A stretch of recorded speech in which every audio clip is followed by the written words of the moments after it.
All right, let's get cracking. Welcome in everyone. Soul Commodore back at you again, back at the drawing table where we will be doing some more drawing, as you can see. Um, Sorry for the delay there. I was just finishing up a snack and realized near the end of it that I only had like 30 seconds left. I'm also noticing that we've got a bit of lag here, so I'm gonna see if I can fix that real quick. Bear with me.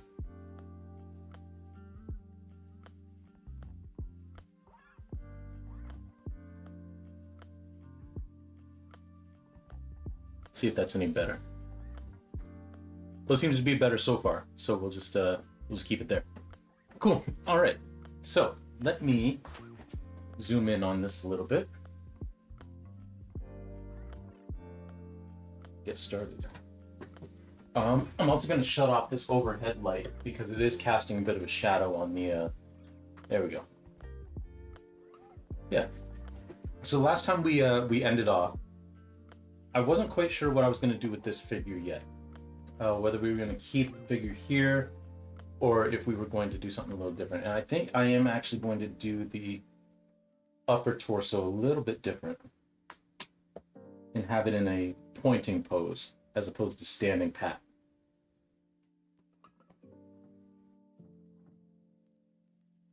This figure over here on the right. So we're gonna fix that. I'm just gonna make sure real quick on my laptop that everything's okay. Make sure that I'm actually streaming, because that's happened before where like I thought I was streaming but I was on the bandwidth thing. So I'm just gonna make sure real quick that I am actually streaming right now. Just to make doubly sure. Yeah, okay, we're good. We're good. All right. Enough of you all bearing with me. Let's actually get some drawing done.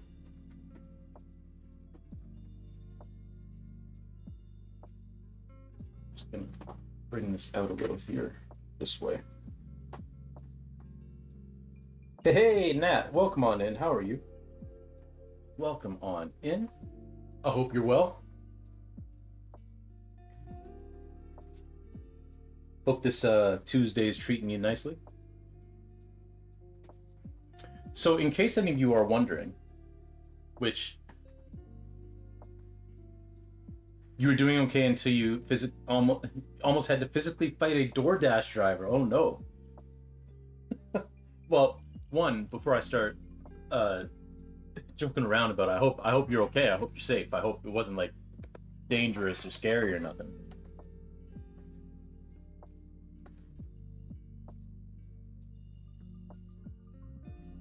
Yikes.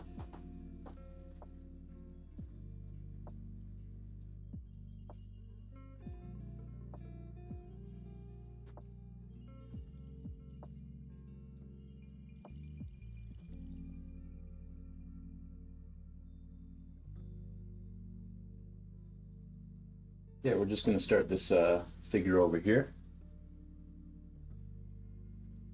Again, I am changing the pose up just a little bit. But yeah, no, I hope you're all right.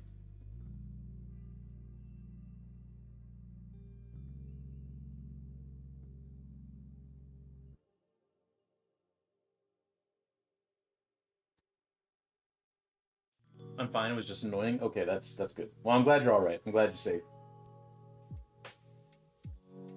Did they not want to give you your food or something? Or even worse, had they already eaten your food?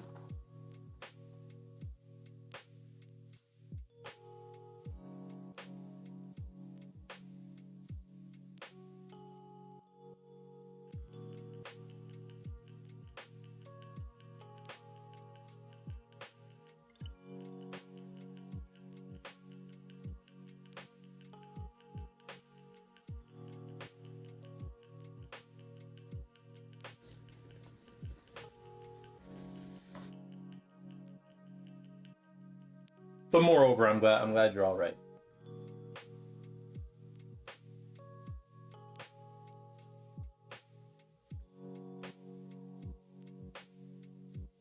Um, so, in case some of you are wondering, which if you know me well, you probably don't have to wonder. The title of this stream is, in fact, a reference to Heart Part 6, which is one of the tracks on Kendrick Lamar's new album, GNX. Um, it is, in fact, the hook, the chorus. With your heart and not your eyes. That was horribly out of tune, but I digress. But yes, that is the title of the stream because I've now listened to that album about 5 or 6 times through now, and it gets better every time. What especially makes it sweeter is the fact that Drake is now suing uh, Universal Music Group for what he is labeling a conspiracy against him by Universal Music Group, Spotify, and Kendrick to up the streaming amounts of Not Like Us, which is one of the probably the most famous of the diss tracks now, and the little beef that Kendrick and Drake had. But that's just delicious because I've never seen a rap beef end. I mean, we already knew that Drake lost. I've never seen a rap beef end with a lawsuit before. we're treading new ground right now. This is new territory. But all that aside, I do love Kendrick's new album. I think it's absolutely delightful. Very different sound than what he's done before. Probably the most straightforward lyrically of all of his albums. Not to say that there isn't some double entendres and stuff in there that's more lyrically dense, but overall, I would say it's probably his most accessible lyricism. On the level of lyricism in Damn. Very, very accessible for a lot of people who may not be used to his music and his songwriting. But man, it's a fun album. Very West Coast. Very a lot of homages to old school hip hop, especially West Coast hip hop. It's so much fun. The night that it dropped, I went on a 2 hour, hour and a half walk, just listening to it, trying to digest it all.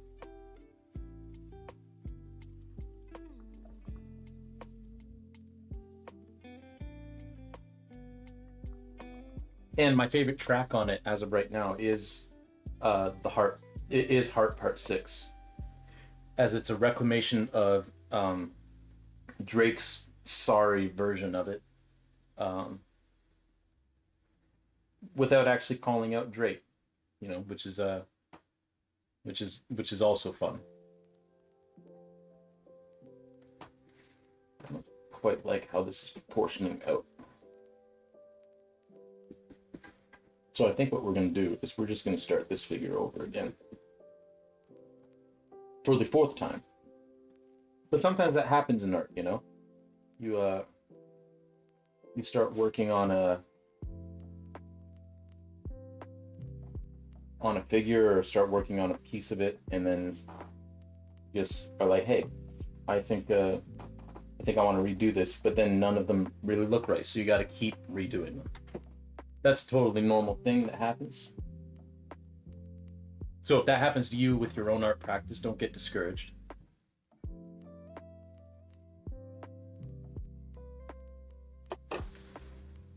Right. I'm curious if I even want the figure this far over. I think I am going to move her over just a little bit. Decisions. Out of curiosity, Nat, what did you get for dinner? I haven't really had dinner yet. I had a chicken patty, like a chicken burger patty, while I was getting ready for stream, but that was it.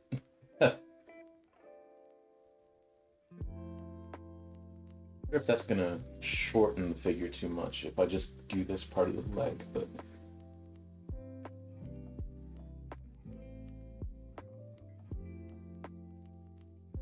cross that bridge when we come to it.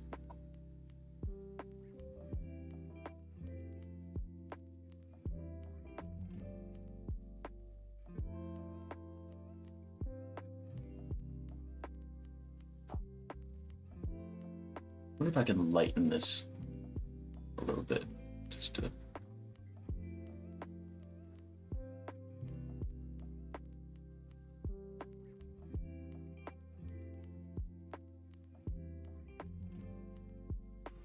Oh, I think that's why it's lagging. My CPU usage is like way up. I don't know why.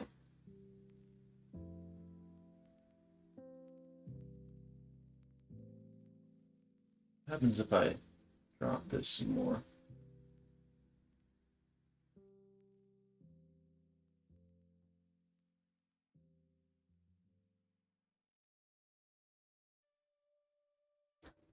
Bring it down to 18. That doesn't affect too much. Okay, we'll try that.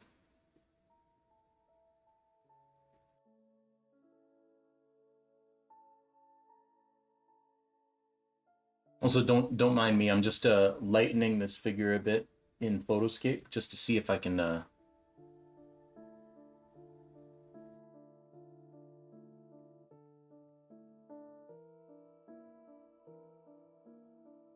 just to see if I can get some features in that I don't necessarily see.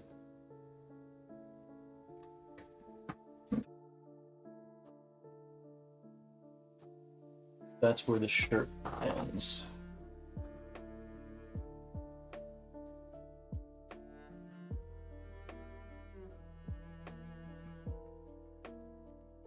Yeah.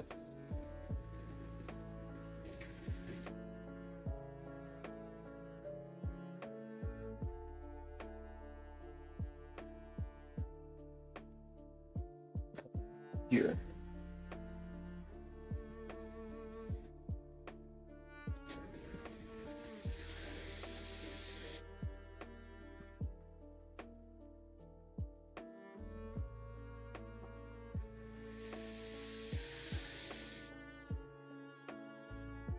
It's all going to be pretty much in shadow anyway, so.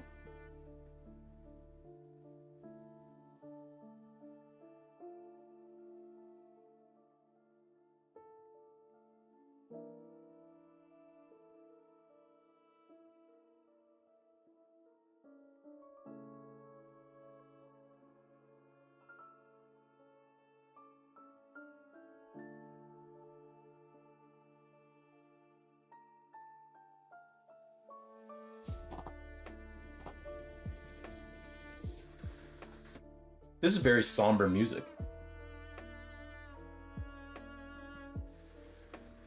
But it is a live mix, so I can't really change the track.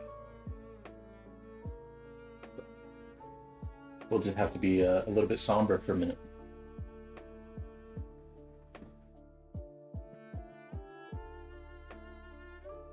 That's okay.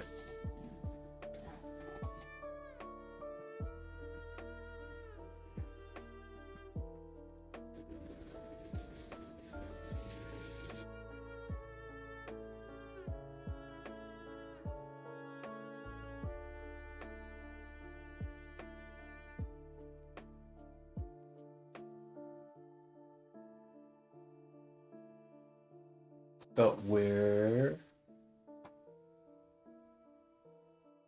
arm is going to be, right? Yeah.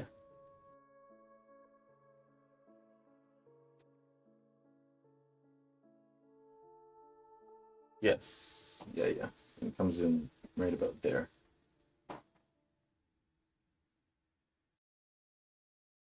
This is the fun part of sketching. I mean, the arm does go longer. That's just where the shadow starts.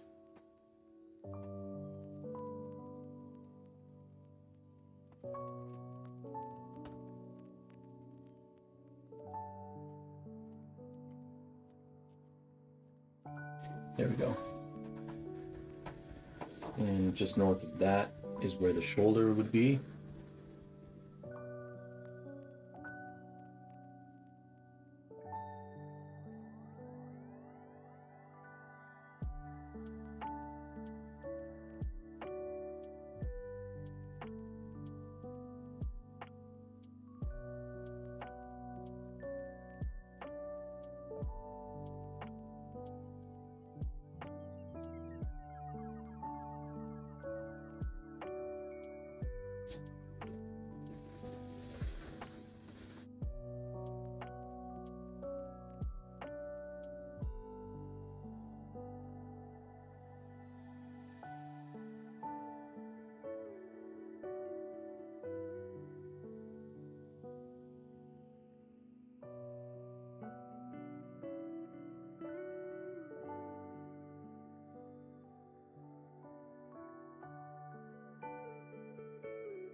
Collar.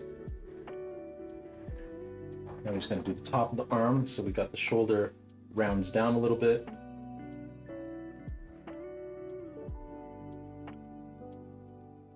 To the rest of the arm.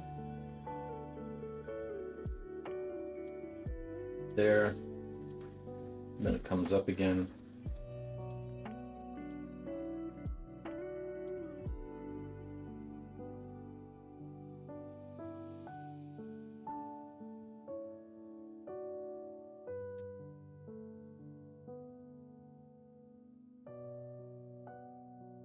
That looking? That's looking pretty good.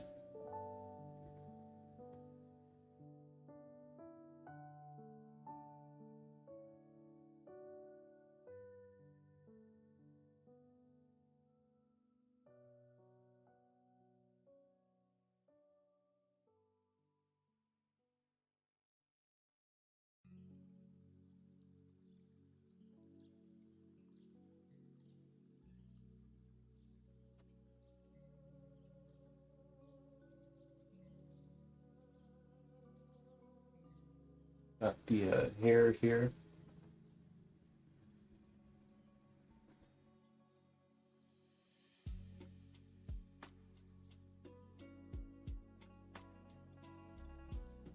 Here is going to be about here, I think.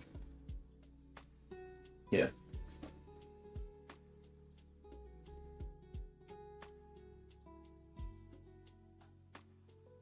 Actually, I did just change my mind with what I want to do with the face.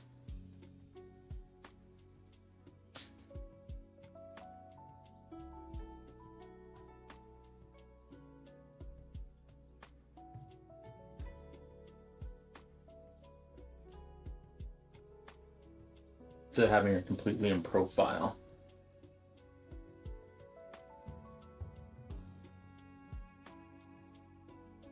Got to move this ear back just a little bit.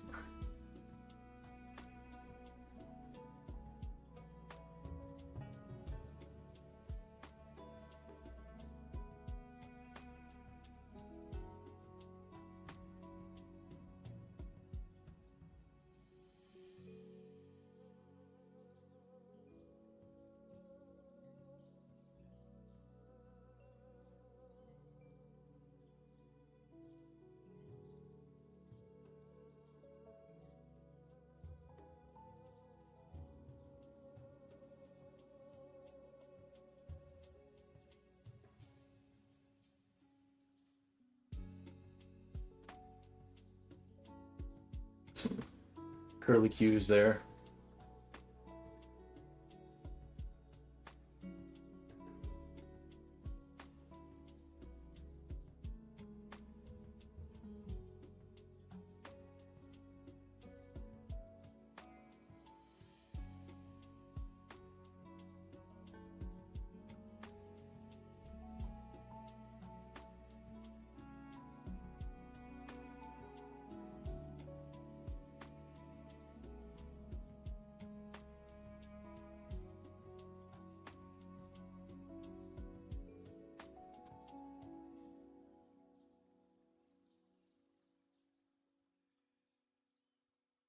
Yeah, that looks about proportionate.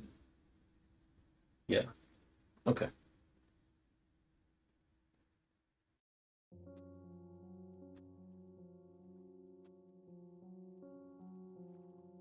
Now, this is where we get a little creative because I have to the reference photo that I have doesn't actually have the point. I have to kind of fudge that a bit. So I'm gonna have to use the old Google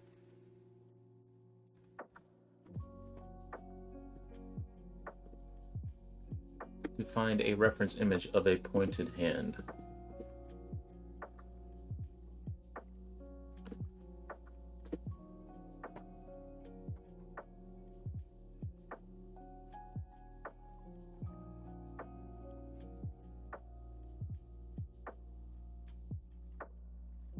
Specifically a pointed left hand.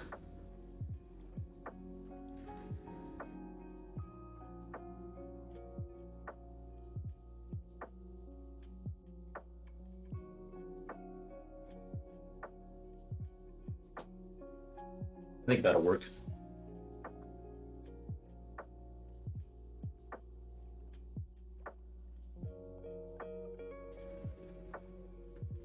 Maybe. Maybe.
All right, so now let's get some highlights on here where like the knuckles will be.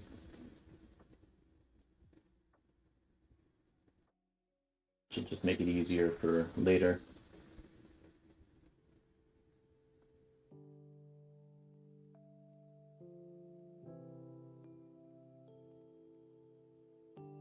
Yeah, I think that looks pretty good. Yeah.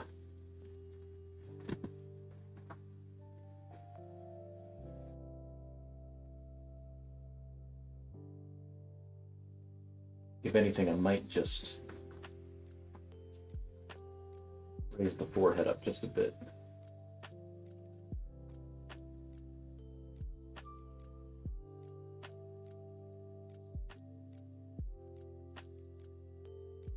Have it start more up here.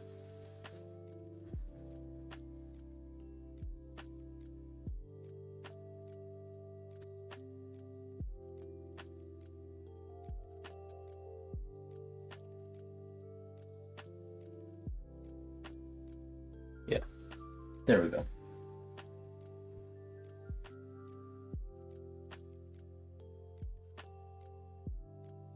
Okay.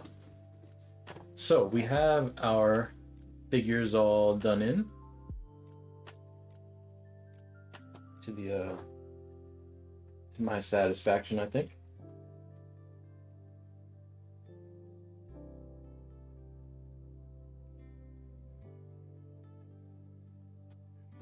There.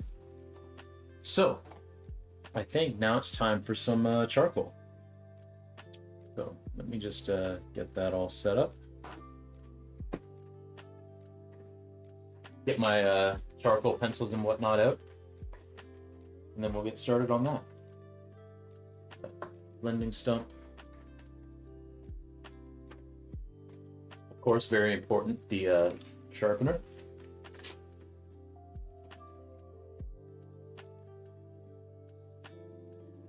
And course, some more blending stumps, like so. Now the actual stars of the show, the charcoal pencils themselves. So we got these two. Is this one?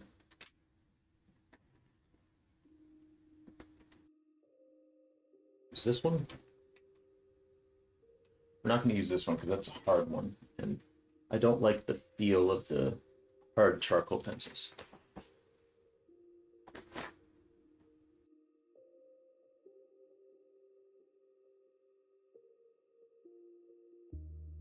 I wonder if I have any soft ones left, or if they're all too short now. They might all be too short. Try this extra soft one, but sometimes those ones are too soft and the leads break too easy.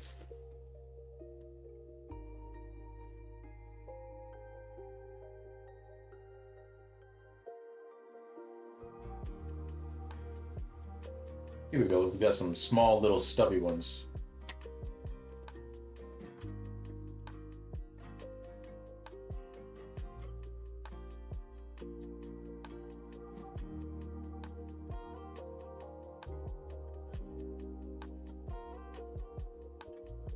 Really have no soft ones left? Yeah, there's a soft. Okay. Now, before we do get started on that, I am going to give my hands a quick rinse because I don't want to be carrying too much charcoal dust on my hands on these on this before we've even started putting down charcoal. So I will be right back. I'm just gonna wash my hands real quick. You'll probably hear it in the background.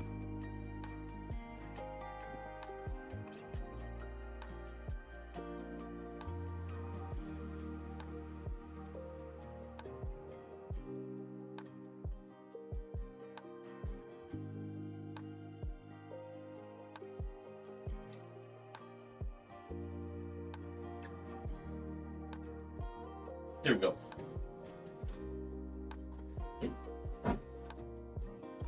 That's a bit better. And one more thing that I forgot to grab, actually, grab it out of here, is just a scrap piece of paper to actually shield our hand from transferring any charcoal anywhere where we don't want it.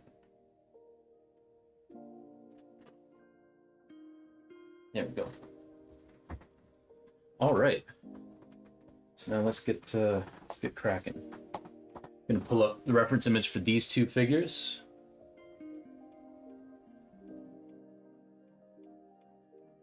I'm going to slightly brighten it, but also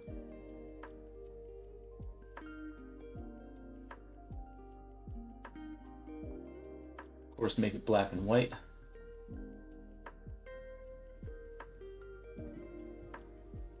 So that we can see where our highlights and where our shadows are a bit easier. Okay.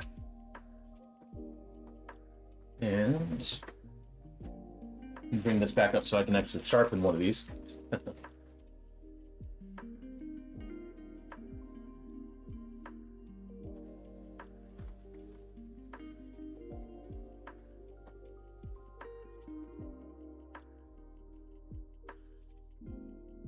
Charcoal pencil leads are actually, believe it or not, a lot more fragile than the lead in a regular pencil.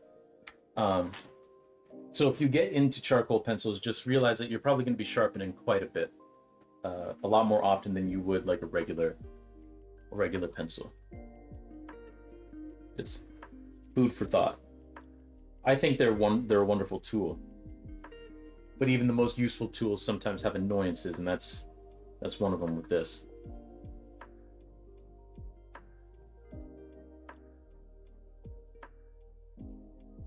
Going to start with the glasses.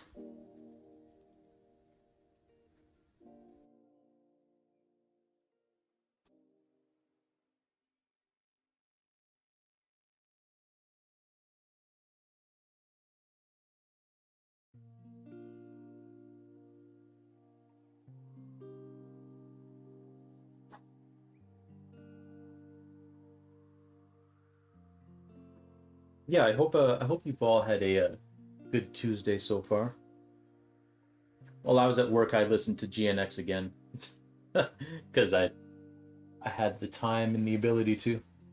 And man, what a great album.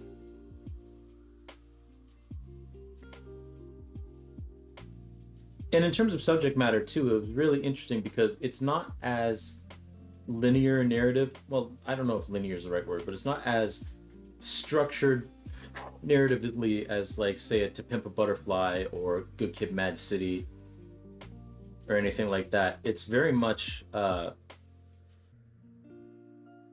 Kendrick coming off of the high of um,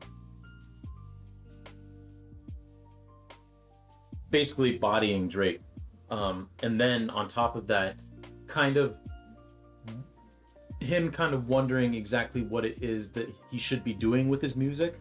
Because like, is this the right thing to be doing with his music to like tear other people down? Like, he has kind of a come to Jesus moment with it on the album as well, where he's just questioning like whether this is the best use for his musical talents, um, which I think is really really well done, uh,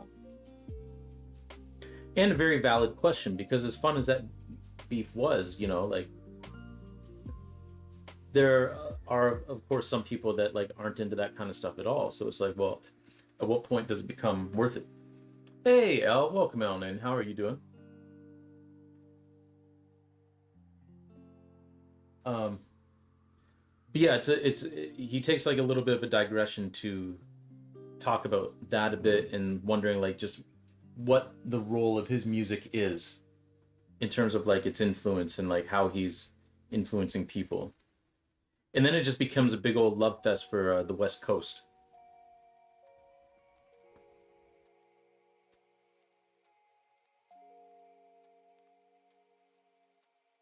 um, which is really really nice.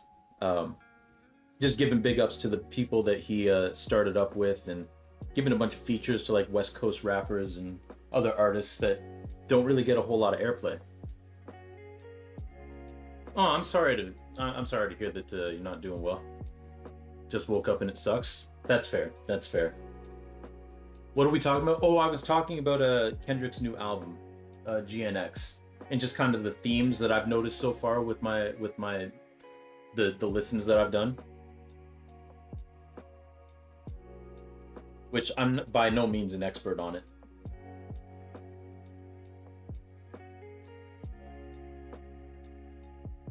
Just more so, I guess, my interpretation of what it is that he's talking about on the album.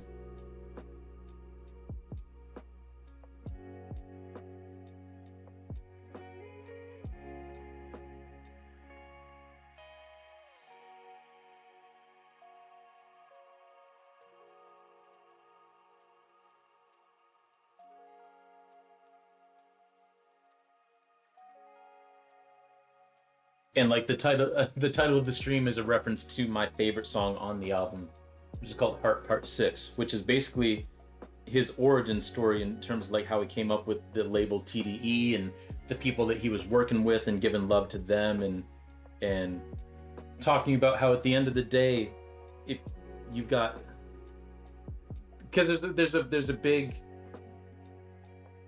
what's the word I'm looking for? There's a big attitude along with a lot of I would say a lot of black culture, but also like a lot of like male culture where like you don't talk about you just kind of like beef with someone and then you just like you know it's an interesting title to have when you're closely referencing photos. Yeah, that's that's part of the reason why I chose it. Uh, that's part of the reason why I chose it. So I'm glad you picked up on it. But there's this thing where like you know we just like often like just go right to beef and right to fighting, you know, rather than like talking things out. And the whole latter part of Heart Part Six is basically about that. And I mean, well, I'll just read the lyrics because I really like it. Um, Heart Part 6.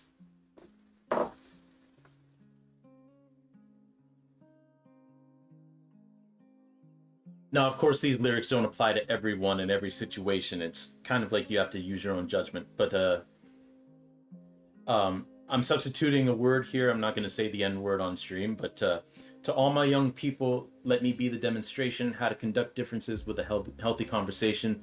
If that's your family, then handle it as such. Don't let the socials gas you up or let emotions be your crutch. Pick up the phone and bust it up before the history is lost. Hand to hand shake is good when you have a heart to heart. And then the chorus is use your heart, not your eyes.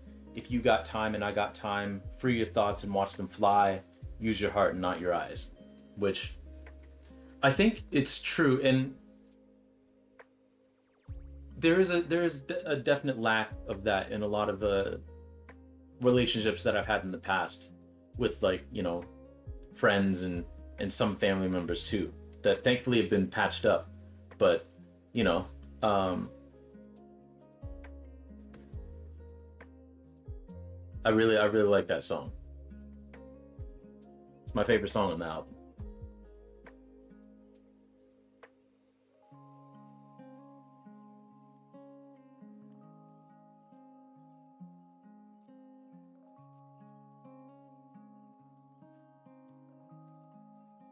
Especially that pick up the phone and bust it up before the history is lost, because like there's a lot of stuff that, you know, sometimes you don't have the time to time that you think you do to like mend fences that you feel need to be mended and all that. um you don't have the time because, you know, someone could be gone, you know, in a heartbeat, and you never had the chance to fix what you felt needed to be fixed. Yeah, me too. Me too. Those are always my favorite Kendrick Lamar tracks, when he's just talking about personal stuff and like where he's come from, what he's going through, what he's like ruing on, you know, what he's thinking about. Those are always my favorite tracks of his. And this one's no different.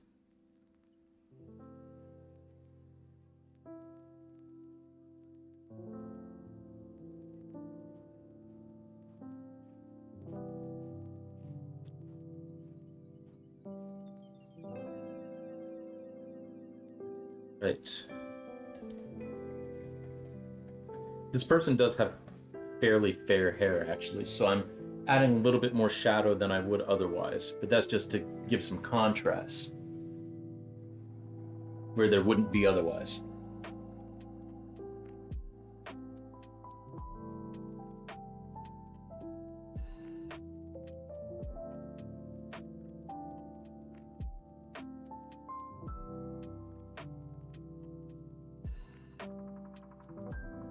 I'm also very excited for this Thursday because our friends are finally getting all their stuff moved back in. And they're probably going to spend a good part of the weekend helping them like unpack and like put stuff where it needs to go, so that it's a much smoother transition for them. I'm so glad to have them back. I've edited your hair. Pray I do not edit anything else. That's true.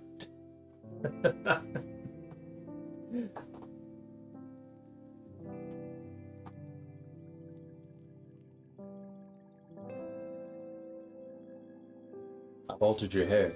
Pray I do not alter it further.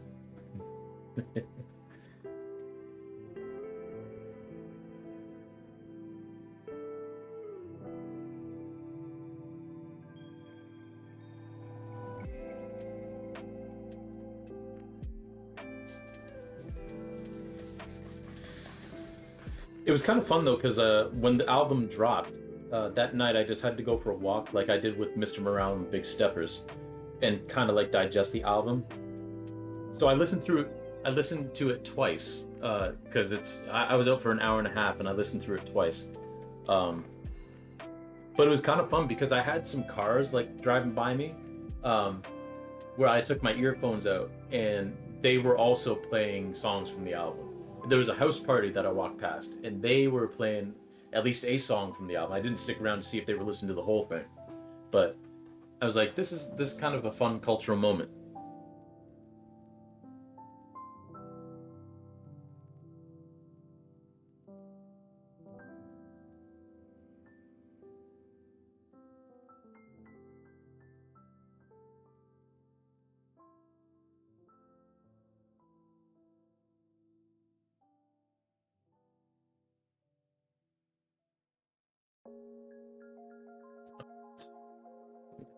Shadow back here that we'll put in.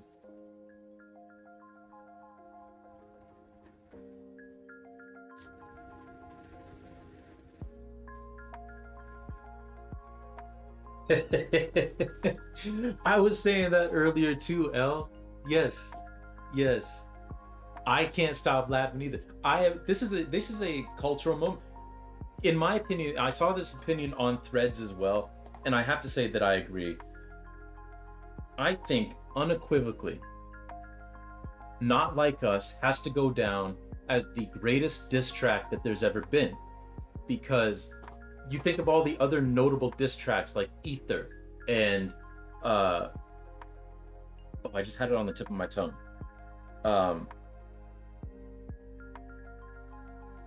All of them are on the tip of my tongue.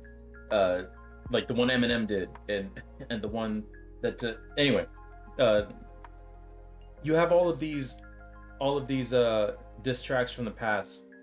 None of them have ended in the losing rapper suing the rapper who won. And I know that Drake is technically suing Universal Music Group, but none of these other beefs have ever ended in a lawsuit. It's wild. It is wild.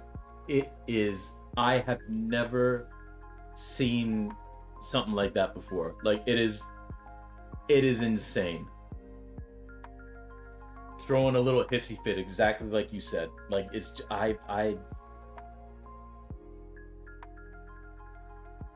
never seen that.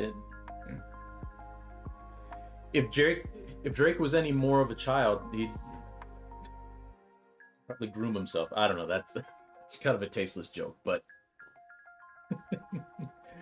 his beef got fucking murderated. Yeah, they really did. It's kind of ridiculous. Like, oh my god. In solidarity with Kendrick. No, it was good. Okay, good, good. No, with in solidarity to Kendrick, I'm gonna stream Not Like Us as many times as I can. Oh man, what a time to be alive.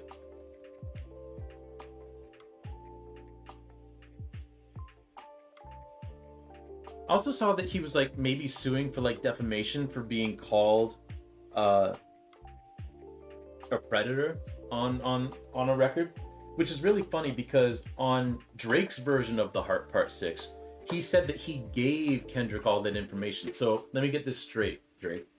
For years, you act in a very suspicious way with underage girls. To the fact that the whole world is kind of like, Drake, what are you doing, man? This is weird. This is weird. And then you claim that you baited Kendrick into talking about it on both Meet the Grams and Not Like Us. And now you're suing him for it? But I according to you, you planted those seeds. So it's like, what right? L? Yeah. Stay away from 11-year-olds. Yeah, just stay away from like what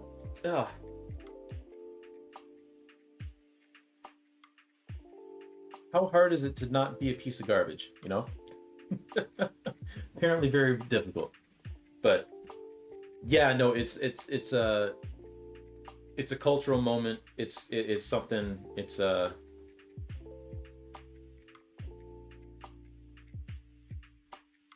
cool.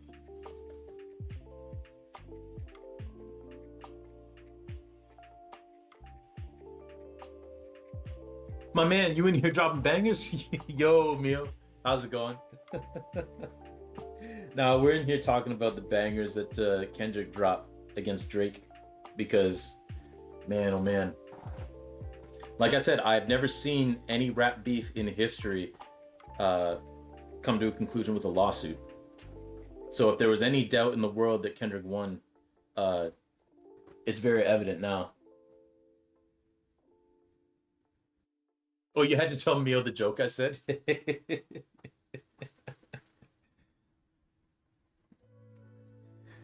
I mean, this whole thing is just like Kendrick said on Euphoria: "Once a lame, always a lame." And yeah, you were indeed summoned. Well, welcome on in. I was talking a little bit about GNX, like the album earlier, um, and how the track "Heart Part 6" really resonated with me, in terms of like reconciliation and being open with your feelings, but not giving over to having your feelings manipulated by social media or anything like that. And like having heart to hearts with people, which is very important. Like if that's what you want, if you're looking for reconciliation, because it should be noted, like you don't always have to forgive people. I've always been one to forgive but never forget, because forgiveness just makes me feel better. But there's some things that you just decide that you can't forgive, some things that you can't reconcile. But if you find yourself willing to do it, I think it's important to have those conversations. And that was mirrored in Heart Part 6. Um, that is important, especially, I will say, especially as black men, to have those types of conversations and you know come to an understanding, which again doesn't involve every single situation. It's not universal, because like I said, there's some things that you just personally, there's things personally that I can't forgive.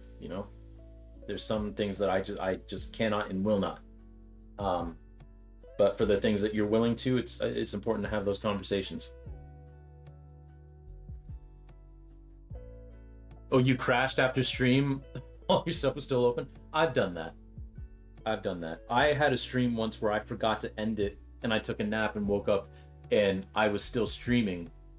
um so I edited down that, it was one of my early art streams, and I edited down that highlight real quick once I woke up.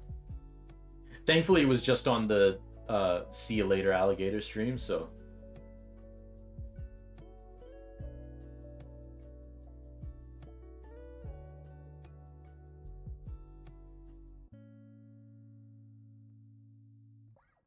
it wasn't too bad. But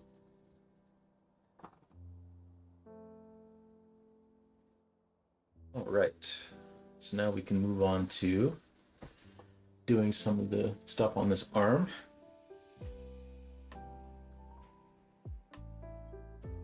A lot of the stuff up here is midtones that'll be covered by the blending stumps. So right now what I'm gonna focus on is the all the dark, like super dark areas.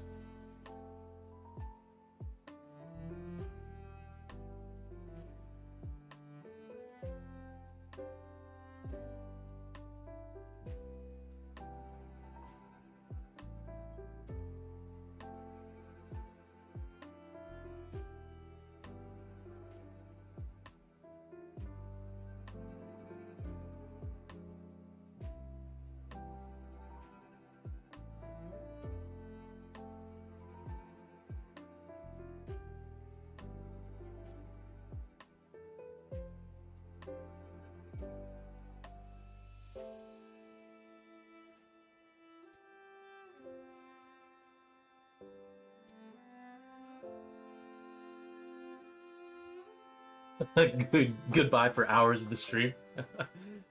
That is one way to trick Twitch into thinking you're hardcore. Yeah. You're redoing an old piece that you did on your phone about 2 years ago. Nice, nice, nice. What's the piece? Also, feel free to share if you like.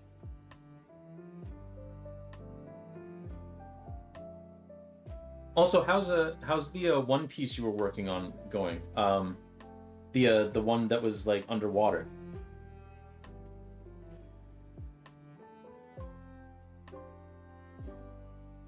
Hey, Halo, welcome in, welcome in. How are you? Is that Halo Genie or Halo Gene or Halogen EE? Feel free to tell me how to say your name or what name you prefer.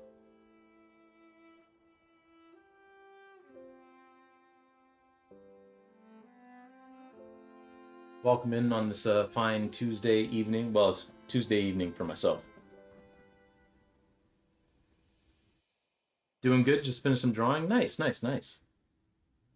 How's that going?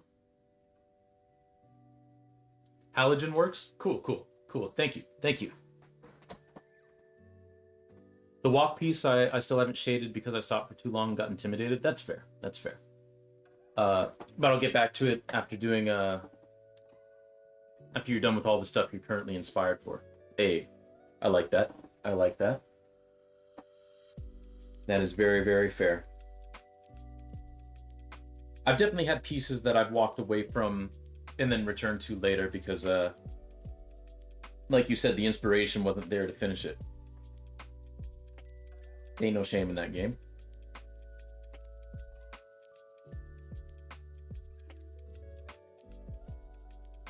Is blowing up my phone. Oh, it's my family.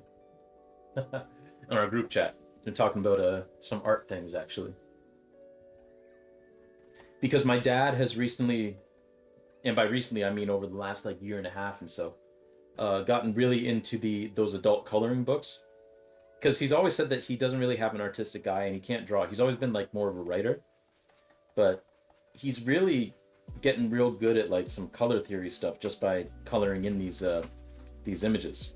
So he's gotten really into that. My older brother has always been into art. He's a musician and a very, very good artist, especially drawing, like charcoals and pencils and all that. Extremely, extremely good. Some of his stuff puts me to shame, honestly. Like as I look at his work and I'm like, man, I need to get better. I need to improve. And then my sister is also into some art. She's more musical based as well. But she's done some art. She does a lot of crafting stuff too that looks really good. And my younger brother is very much into Warhammer right now, so he's been painting a lot of figurines, and they look really, really good. It was good. My D&D character is an artist, so I was sketching his journal for this week. Some portraits of his party and an object they found. Oh, very cool, very cool. Rarely draw from imagination, so it was fun. Very nice. Well, if you feel you want to, no pressure at all, but if you want to share what you've been working on in chat, please feel free. I do like seeing other people's work, what it is that they're working on, and giving a place to people for people to show their art if they're so inclined.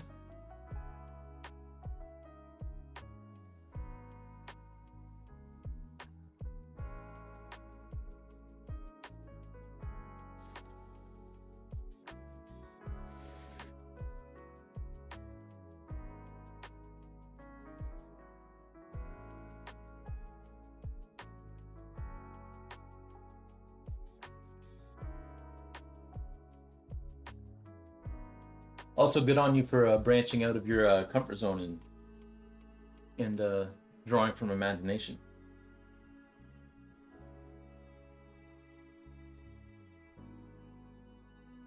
That can definitely be an intimidating thing to do.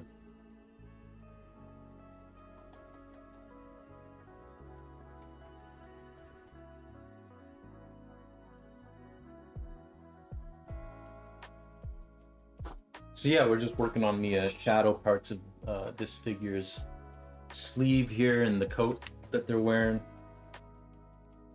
We're almost there.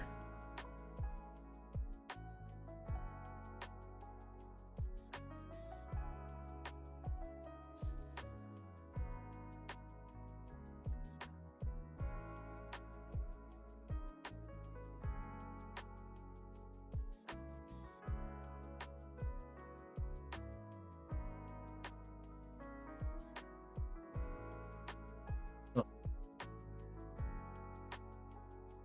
my alarm was going off.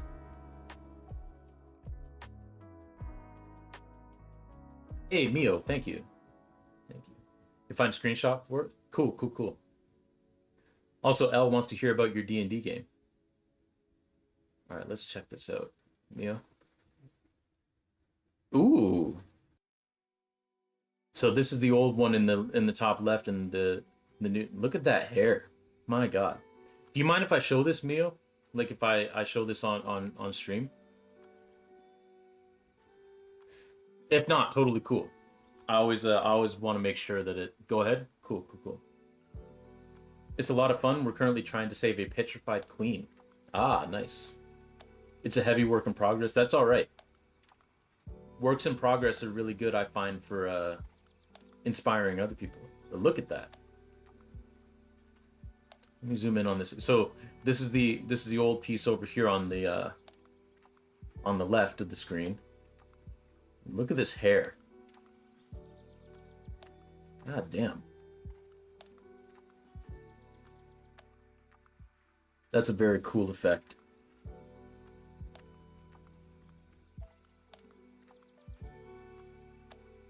Shoes. Ah, very cool. Very cool. Well done. I like it. I like it. I can't wait to see where it goes.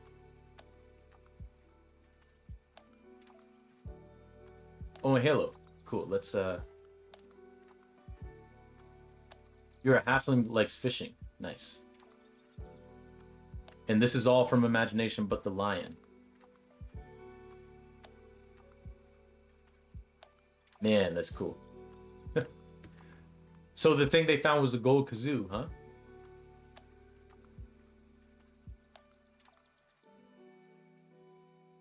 Oh shit, I'm sorry. Halogen, I completely I completely broke my own rule. I didn't ask you if I could show this to everyone. My bad.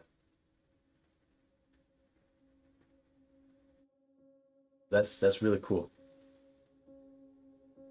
Very nice.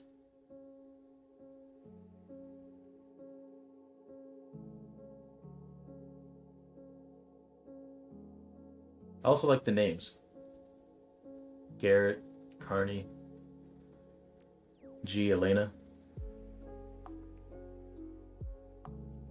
Very nice.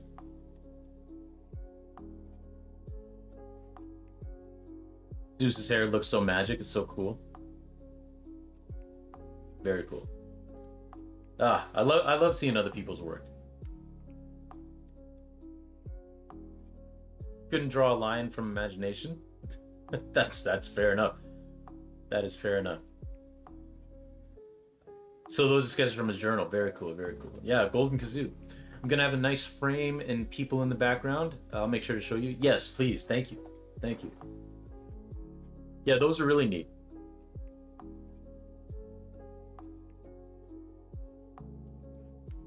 Okay, cool, cool. Yeah, thank you for sharing, everyone.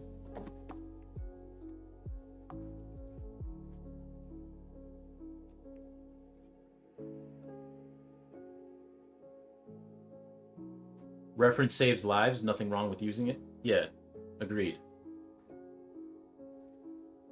Oh, yes, yes. I'm gonna show this one again because this is still where the walk piece sits. That's okay.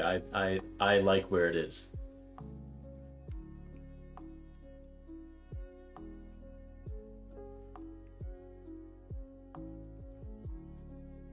I love it. So cool. So cool. Also like the bubbles, like the actual like effect on the bubbles and all of these bubbles back here. Like I can't even imagine how long that took.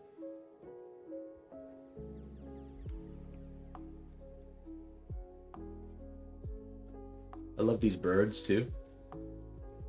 I didn't notice that this one was actually like has reins on it. Last time you showed this.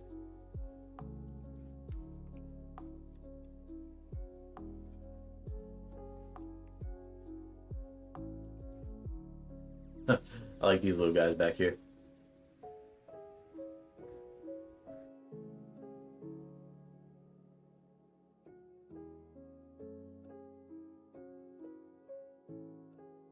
Nice little crabs. Love the texture on the sea floor too, and in this grass. Very nice. I love it. Very, very nice.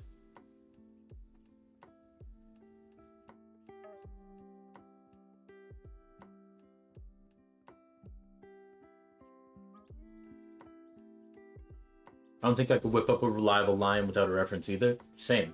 Same. It's a brush or sort. Oh, the bubble thing? Hey, that's all right. It still looks dope.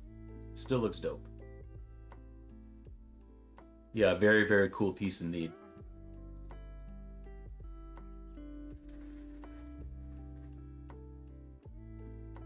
Technically, it's not underwater. It's in a forest with water themes. That's even cooler. That's even cooler. Dope. Dope. I just realized coming back how yellow it is in this room. The thing is, if I turn on that light, you get the shadow from the phone. But feel free to tell me which one you prefer. I think what I need is like a good cross light. I'll break the halo light back, like the ring light back out. I don't remember where I put it.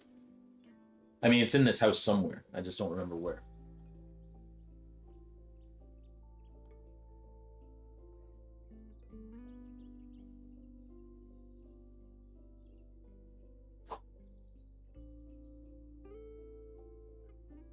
Whichever makes you more comfortable for lighting. Fair.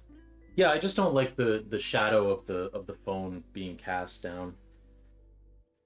I feel like it detracts from the look of the piece.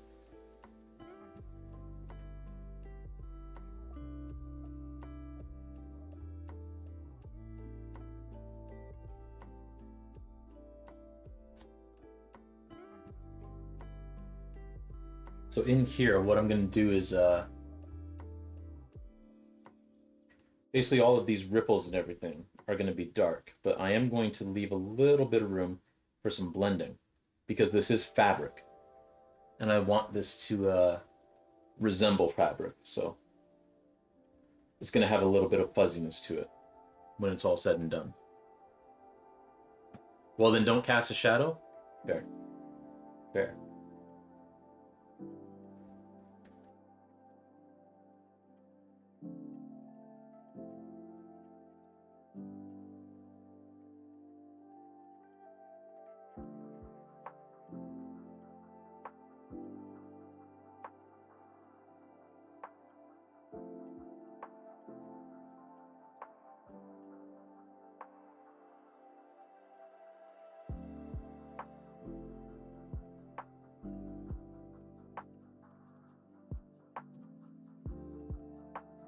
Here.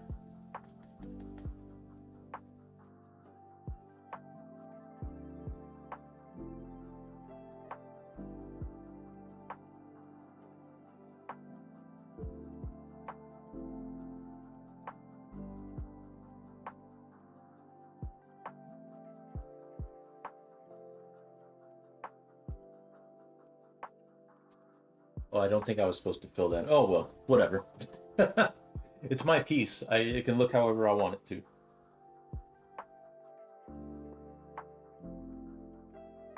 That area wasn't supposed to be filled in, but it is now. Future me will just have to deal with it.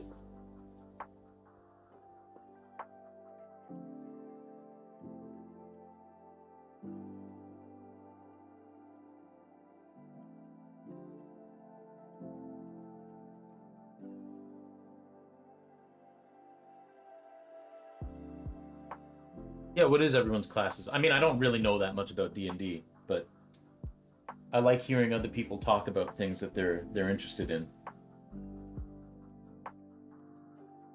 Plus, I get an education, you know. Happy little clothing folds. Exactly.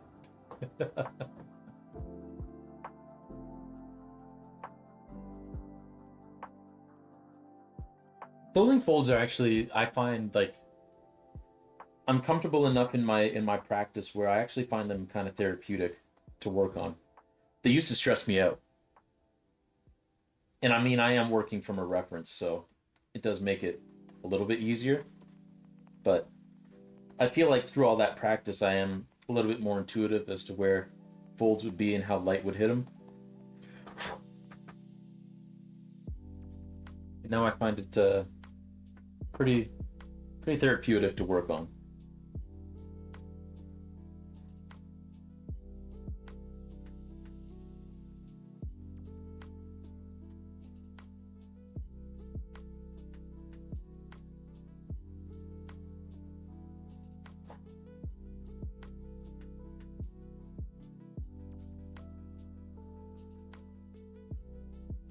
Me, who plays a tiefling on the internet, uh, would like to know more about your D&D PCs. Oh, Mio, you're terrible at them. Hey, that's all right. You getting better? That's good. That's good. Tiefling. Thank you. Thank you. We've got a vengeance Polly. I'm a swashbuckler rogue, druid, sorcerer, fighter, bard, and cleric. Nice. Well rounded. We've got some other artists in our crew, so I'm trying to start some D&D sketching. Nice. Nice. I love rogues. Swashbucklers are a lot of fun. Swashbuckling is it's a fun word. Ah, paladin. Thank you. Thank you.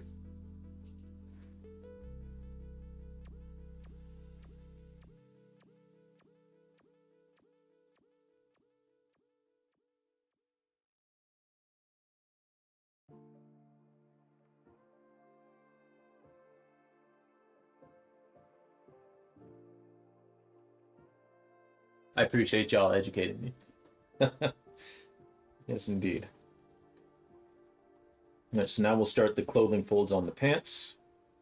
Again, filling in with the shadows. And then we'll start blending.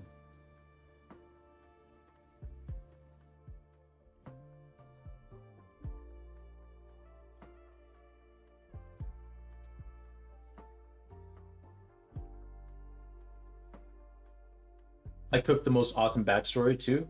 Nice. For the world's goofiest premise. I mean, that's how you do it. Maybe one day I'll kidnap Soul into a one shot. Uh, I want to steal Soul for one shot. So I'm guessing that means looping me into a D&D game that's like just like a one-off instead of like a continuing story. I'm glad y'all want to kidnap me. I must be doing something right.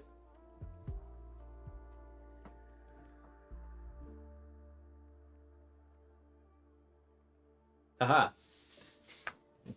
I'm learning.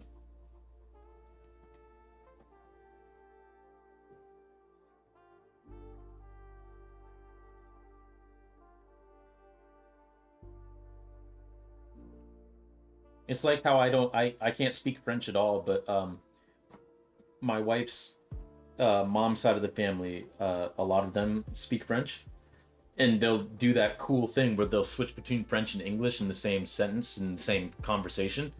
Uh, and every once and again, I'll kind of understand what they're saying in French. I don't know the individual words, but just the context, I can kind of get it. Thank you. Oh, you know what?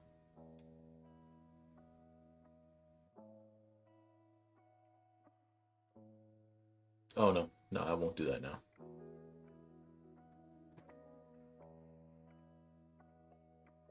I was gonna pull something up, but I realized I don't have that external hard drive plugged in. Franglish, yeah. Exactly.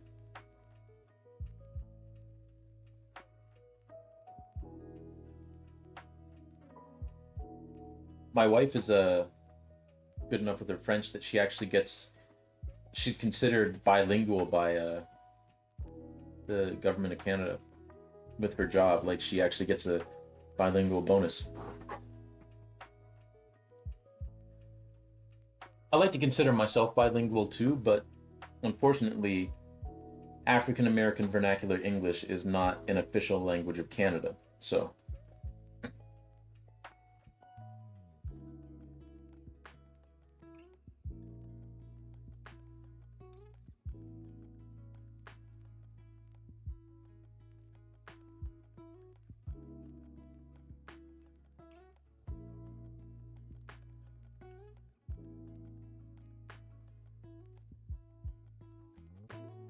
type of fun nonsense. I love how silly the laws are there. Yeah, they got some like in the city of Montreal, you can't turn right on a red light, and it's like the only place that you can.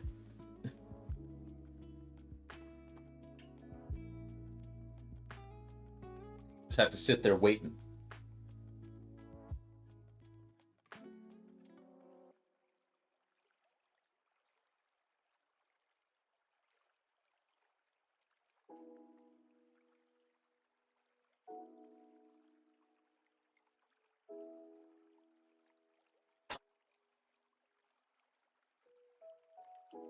I die because my ability to understand French is non-existent. Well, for that, it really depends on where you go in Quebec. Because Montreal is very, very bilingual.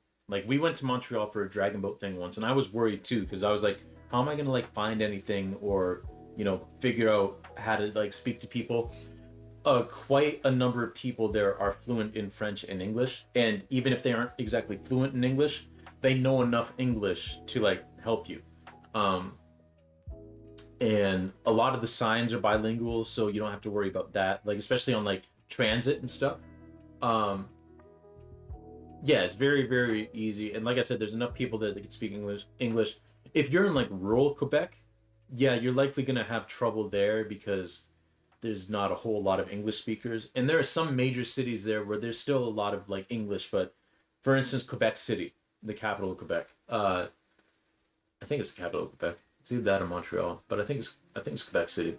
Um, from what I understand, Quebec City has less has it's still fairly bilingual, but not as much as Montreal, right? And generally, the further into Quebec you go, the less you're going to find English. Um, but if you go to Montreal, like Montreal is very easy to traverse, very easy to figure out um, if you only speak English and like getting the things that you need. Like I said, the people are very, very accommodating. They can generally figure out what it is that you need. Um, Even if French is their first language and their main language. Montreal's a very nice city, I must say. We went to this amazing Mexican restaurant there. Oh man, was it good? It was like a little hole in the wall type place, but which with those places, like it's either going to be really good or really bad, and this one was really really good. Like if we go back to Montreal, I'm going to see if we can get back into that place.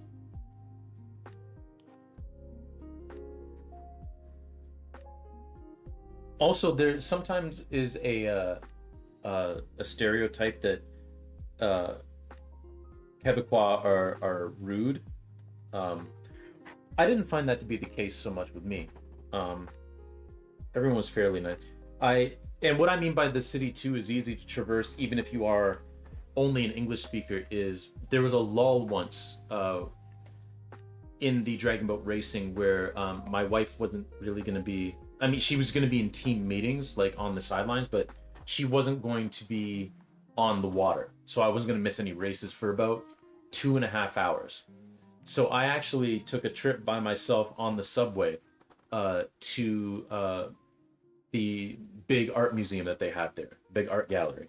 Um, and I made it there no problem. Like, navigating transit, like I said, everything was in French and English, so it was really simple to get to where I needed to go. Who could be who could be rude to Seoul? That's against the Geneva Convention. You can't be mean to it. Well, thank you. I appreciate that. I wish y'all were around when I was in like grade 4, because I actually had a bully in grade 4. grade 3 and 4 actually. He would always steal my honeycombs. And then one day, like we ran out of honeycombs. Like my mom forgot to go get more. Um, and he didn't bother me after that. You punt a child. Let's go. If it's any consolation with this particular bully, he grew up, matured, and realized that the way he treated a lot of kids wasn't great, and he actually apologized to me, which was nice. Especially because I hadn't talked to him in about 10 years, and then he just messaged me out of the blue on Facebook and was like, "Hey, I'm sorry for the way that I treated you when we were in elementary school." And I was like, "Well, that's nice."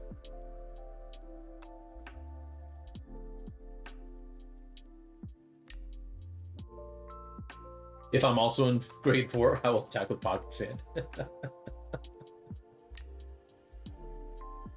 Yeah, it was cool. I can't speak to that. Maybe he was. Uh, maybe he was. And if that's the case, I hope he's got the recovery he needs. But yeah, I guess I'll never know.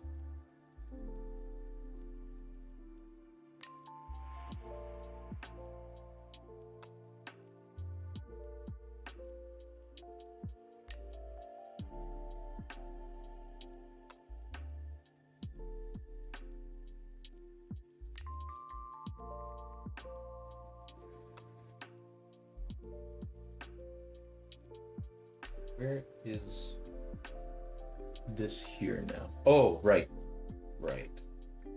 That's right. That's what this is.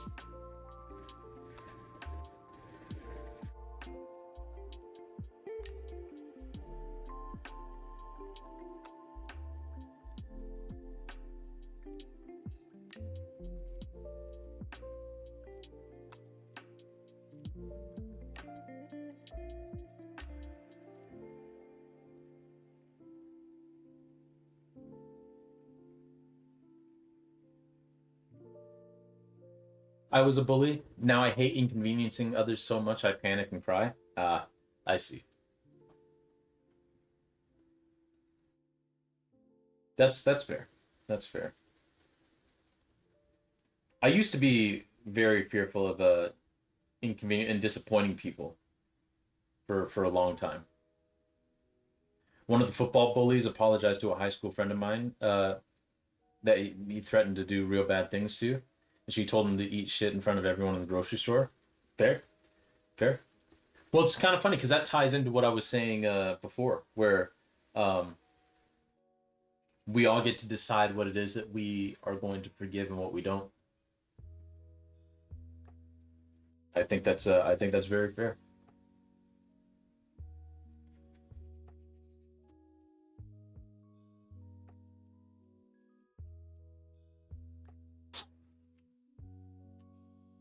All right, there we go. I never targeted anyone in particular. I was just a mean kid. I see. I see. Yeah. We had a couple of kids like that who were just like mean, ill-tempered, and a lot of that had to do with their upbringing and their home life. Oh, Halogen. Also, I hope I didn't miss this, but you said that you cooked up the most awesome backstory for the world's goofiest premise. What what was that? If you want to share what that premise is and what the backstory is.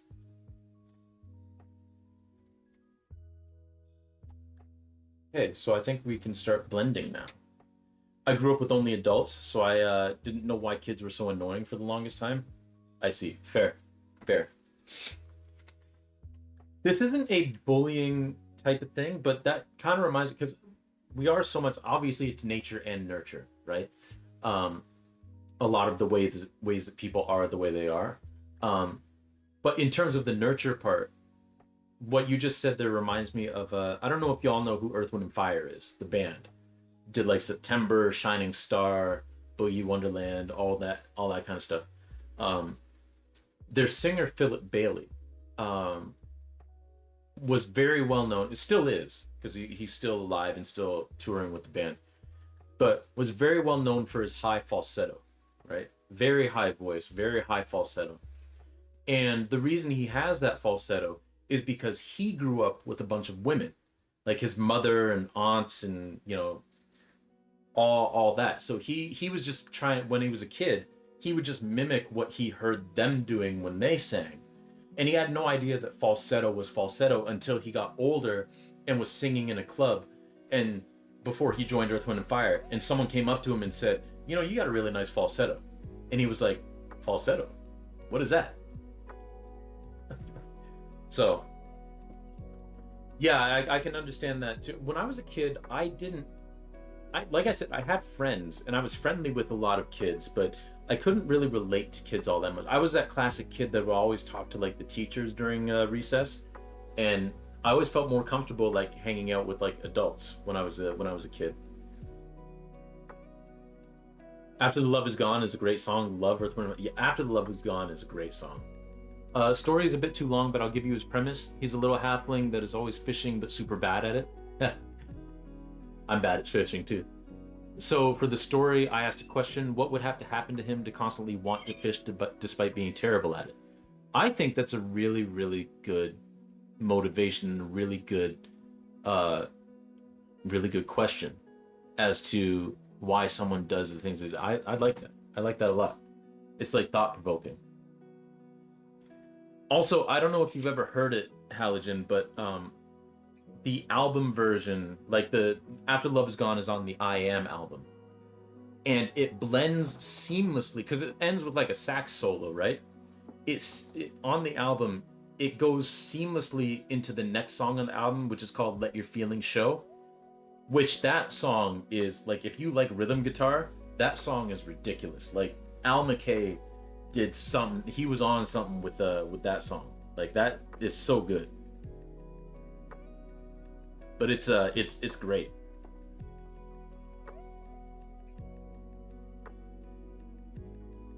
But yeah, I really like the premise there. Like that's a great question to ask.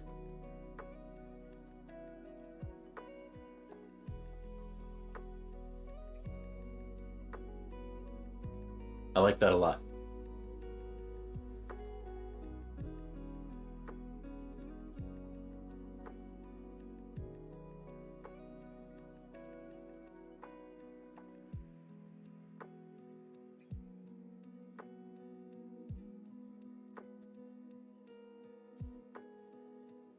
That kind of question actually reminds me of dinner's ready, gotta run. Hey, well, thanks for hanging out, El. Always great to see you, lurk and all that. Always fantastic to see you. Thanks for coming in, and because you're lurking, I always feel like somebody's watching me.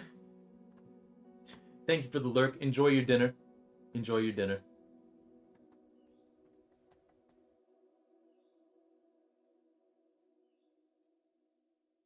The We'll see you hopefully in the next one. Thanks to everyone sharing art and stories. Yes, yes, yes, indeed. Thank you. I also thank everyone for doing that. But Halligan, that story, the question you asked for that premise, right, reminds me a lot of the. I was watching a documentary on the making of The Exorcist, and they had a lot because the dude also wrote the screenplay. They had a lot of interviews with the writer of the book The Exorcist, William Peter Blatty or Blatty. I forget how you say his last name. I think it's Blatty. Um, but he was kind of stuck when he was writing the book because he's got like this all of course what's happening to Reagan and all that. But in the book, it's a lot more evident in the book than it is in the movie. But in the book, Chris McNeil, Reagan's mother, is a fervent atheist. Like she's very, very much an atheist. Um, and he was stuck on the question of what would make an atheist turn to a priest for help with her daughter. And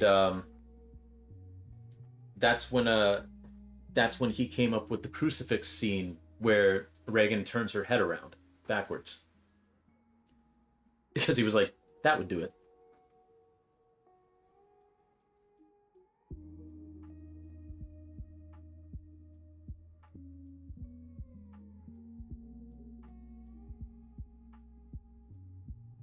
So I really love like seeing those types of questions that like, when you're, whether you're coming up with a campaign or like you're writing something, it's like those types of like, what would motivate a character to do this thing? Like I love that stuff.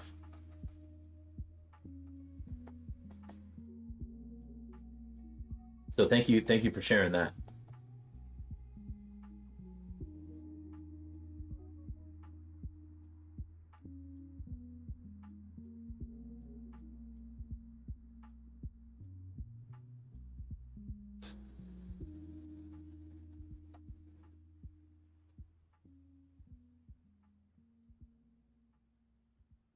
Start shading the back of the neck.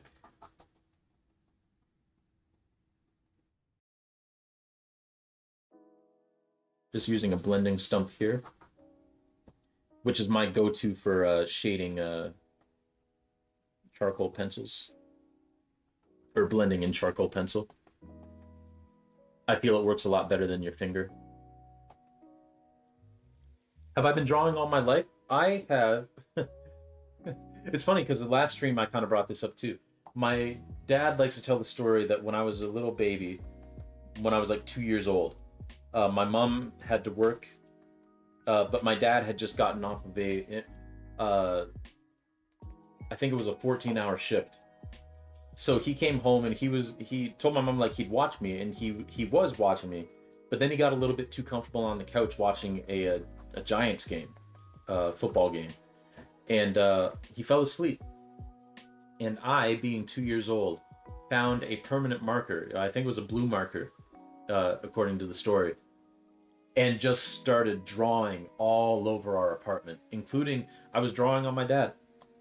And he woke up and he was like, "Oh no!" So he and my mom had a lot of cleaning to do. Uh, so that that's kind of my art origin story. Was I've been drawing ever since then. Now, in terms of charcoal, I didn't really do any charcoal in high school. I really only got into charcoal in my second year of university, um, because I had a really dope art teacher. Shout out to Professor Kim Moody, um, who taught us some like charcoal techniques. And at the same time, I found this technique where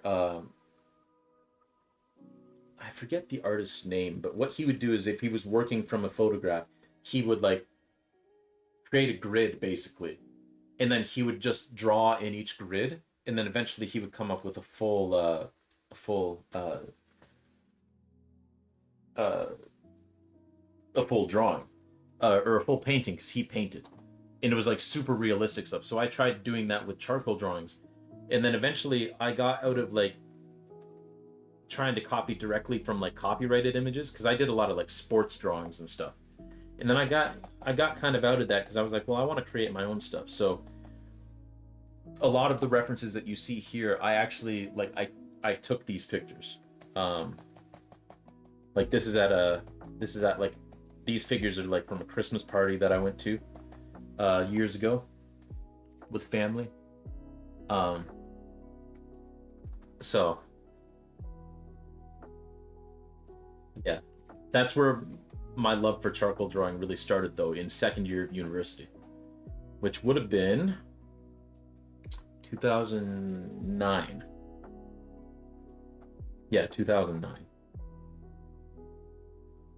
Actually, I'll show you guys the first charcoal drawing that I did, where I was like, it was the first charcoal drawing I did in university, um, in that class, because it was eye opening for me. Let me go to charcoals on my website. Let me scroll down to it.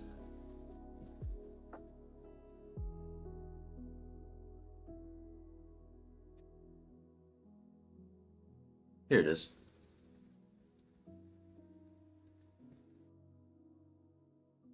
Now let me switch the scene. There we go. That was the first one that I did. And that's when I was like, okay, you know what? This whole charcoal thing is actually really, really good. Now I want to point out something here that may seem like it makes sense, but also I've pointed out to other people and they're like, really? Why? My favorite section of this drawing is this light right here. Let me center it. Oh, I can't center it. But this area right here on this billboard in the back, this sign in the back, because of the lighting on it. Because I didn't know you could do this. Like I would try to do this with pencil, and one, I could never get it dark enough. And two, I didn't know you could do this lighting effect, right? But I figured out how to do that while I was like working on the rest of the piece, and then it just kind of, I was like, huh. So you can really play with light and dark with the charcoal drawings. Okay. And that kind of like started off the whole thing. But yeah. Thank you, Halogen. I also like that's Rick. This guy over here in the audience, that's Rick right there. Oh, I just realized you couldn't see my cursor. This guy right here, that's Rick. But yeah, this is that's the drawing that kind of spurred my whole interest in charcoal drawing.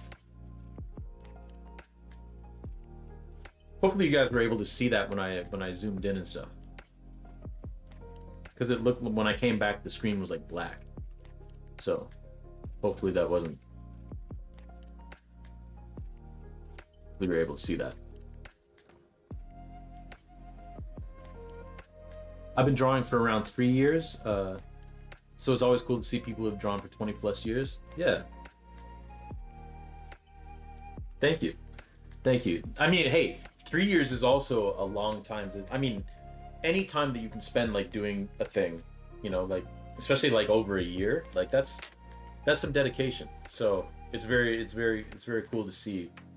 Even if it's just 3 years, like that's a long time to dedicate to drawing. So, you know, that's awesome. Also, I would like to thank you for saying 20 plus years instead of 30 plus years, because it's really been 30 plus years, because I'm 34. If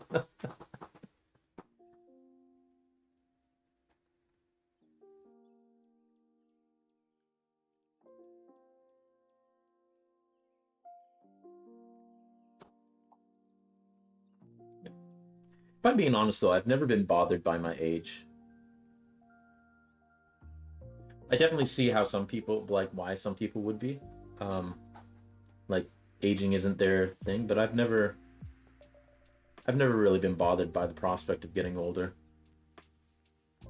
It's much better than the alternative because you can't get younger.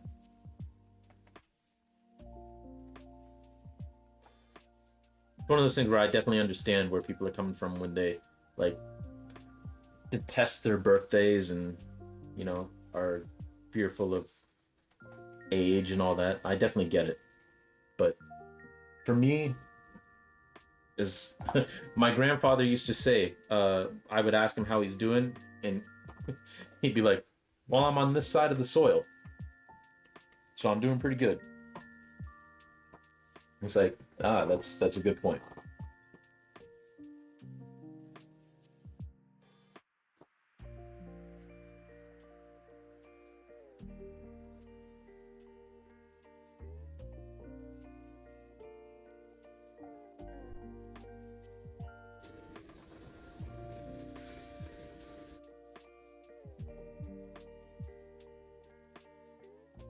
All right, this face is coming together pretty good. We've just got a little bit more to go.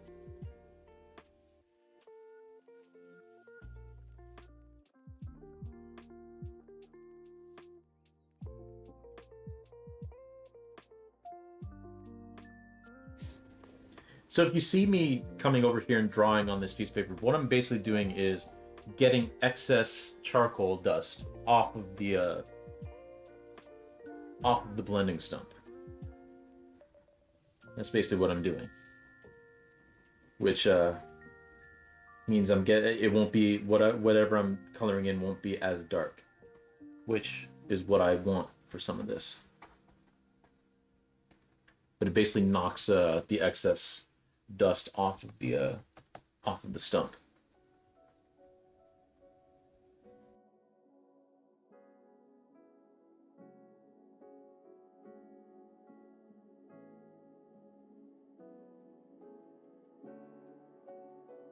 Do I do art as a career?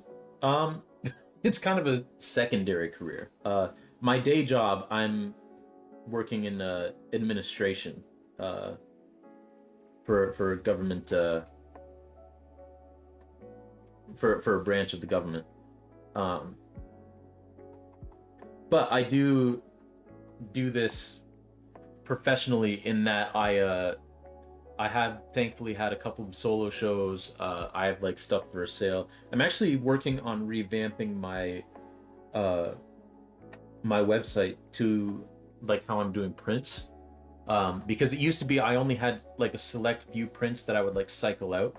But now what I'm doing is because I've got Illustrator, I can make vectors of a bunch of stuff, of basically all my artwork, blow it up as big as I want, and then I can take that to a print shop, whether they want a vector or if they want a JPEG, then I'll like blow up the vector as big as I can, save it as a like export it as a JPEG or a PNG or something, so that it's still large format and 300 DPI, and then I can take that to a shop and have it printed. So basically, I'm moving over to a purely custom print thing instead of having select prints. So basically, you can go through my entire catalog of work, and if there's something you like, uh, you can say, "Hey, I want a print of this." I'll go get a quote from the print place to see the size that you want and the print, see what they're going to charge, and then give you a fair price on that so that I can also cover my expenses. Um, so yeah, it's going to be purely uh, custom prints. Like what do you want? This piece? Yeah, I'll go get that printed for you. You know. Um, so yeah,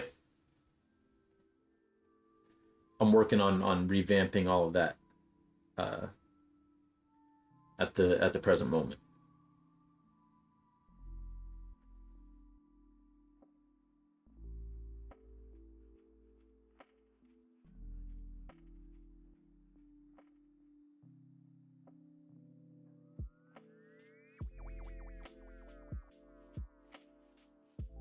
And this piece here too is part of an ongoing series that I'll actually show.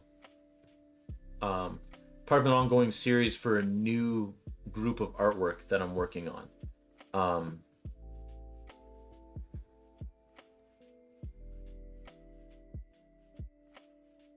uh, it's for a show that I'm titling "Anybody But Myself," which is all about identity in the way that we shield our identities, or like we're uncomfortable with who we are and all that kind of stuff. So I'll show you some of the other drawings that came along with this. Actually, let me it's Instagram because I can't blow up. Let's go to Facebook. My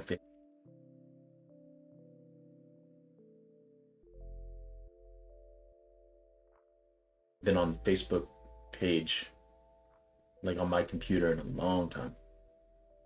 Well, no, I did this like a couple of weeks ago for stream. What am I talking about? Let's go to photos,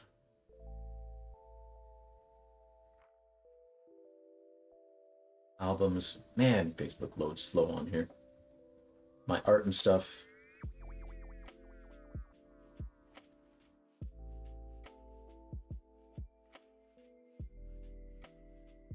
Scroll down, scroll down, scroll down to the most recent stuff.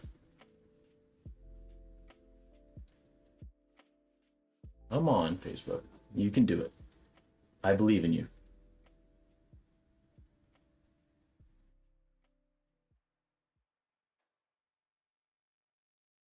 All right, here we go.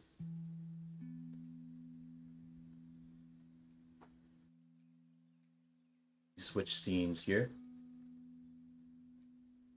So this is another one of the drawings in the series that I've done. So you can see basically the whole premise is anyone's face that you would be able to see straight on and isn't obscured by the border, or they're turned around, like you see the back of their head, like in the figure that we're working on. Um, any figure where you would see their face straight on, or like any part of their like eyes, nose, and mouth, uh, and you'd be able to identify who they are, is going to have their face obscured in some way, through some sort of abstraction that I do with paint, actually. So the rest of this is charcoal, and then this is paint.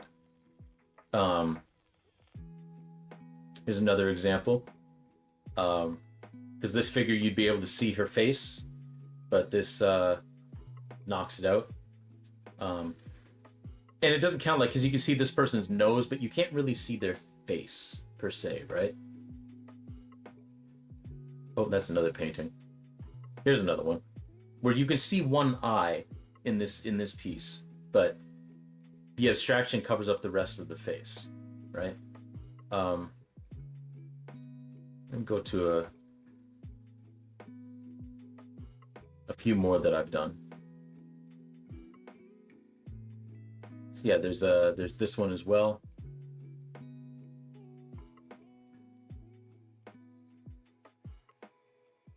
And there's these as well.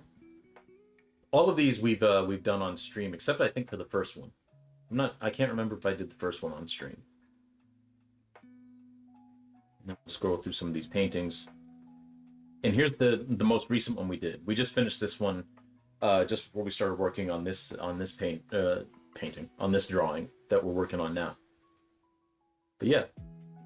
So yeah, basically this is the whole thing about like identity, like having yourself covered up, all that kind of stuff.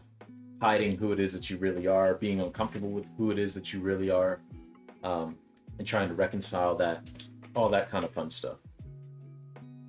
So, yeah.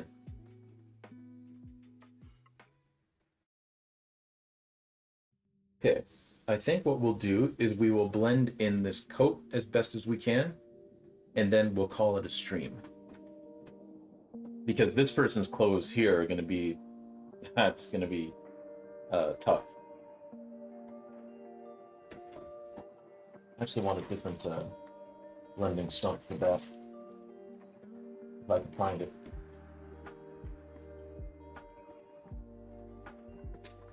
Yeah, this is the one that I want.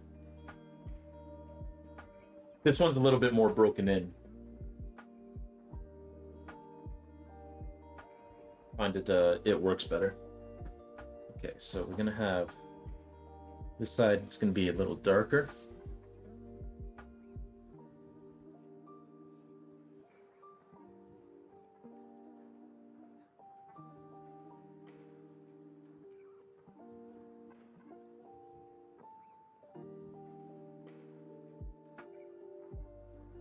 And then the front side's gonna be a little bit lighter. Kind of simulate where that seam is.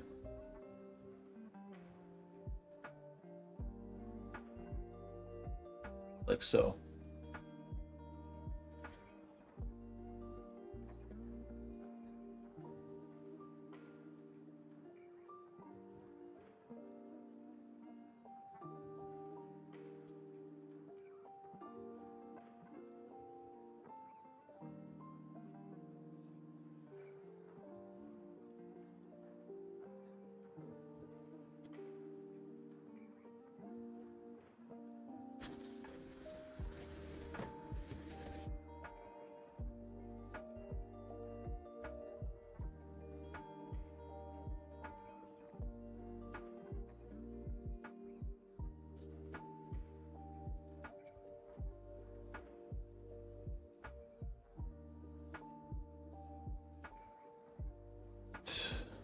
Now we'll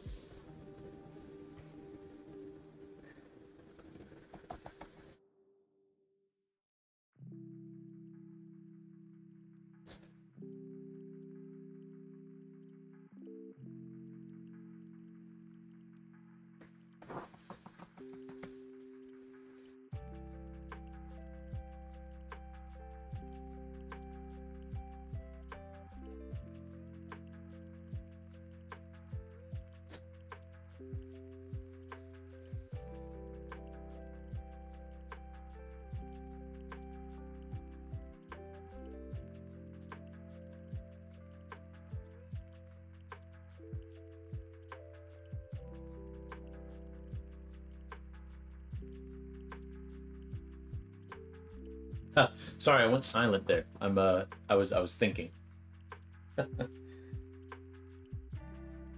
And that happens when I start concentrating. I do that and I start sticking my tongue in it, like I'm Michael Jordan or some shit.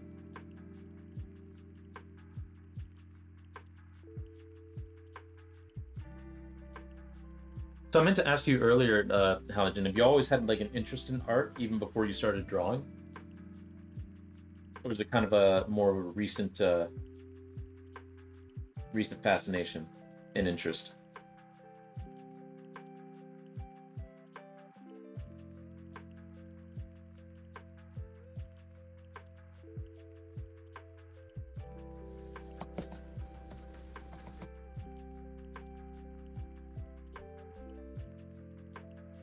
Got back. The art you showed was rad. Oh, thank you, thank you.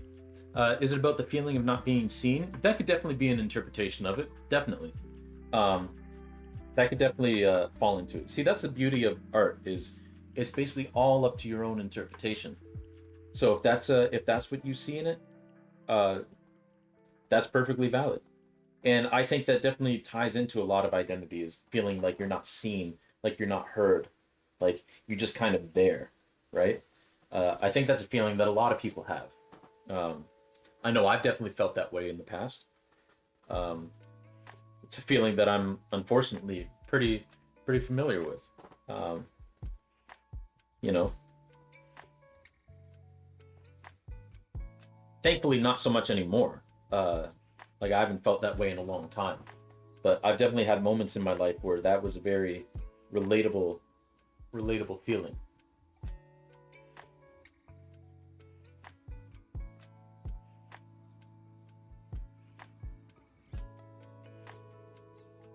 But yeah, it's all sorts of different questions that we have about our identities and who we are and what it is that we want to be and how we act around people.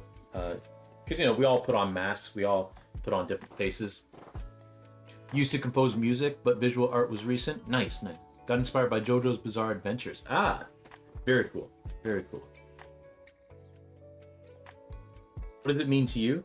Um, well, my feeling for this whole thing, this series of artwork specifically, um, is it's more about like, but not more about. It's what I take out of it is like how we hide who we actually are, who we really are behind different things when we're amongst other people. Um, there's only certain people that we feel comfortable being our true selves around, and even then, it's not always a universal thing. There are some people where you're like, I'm comfortable with you, but I'm still not comfortable being completely myself, right? Um, and that's the feeling that they have. Um, so for me, that's what this artwork is sort of meant to represent. Is a there's still like a shield up, a mask up, where you're still kind of concealing yourself amongst others, you know.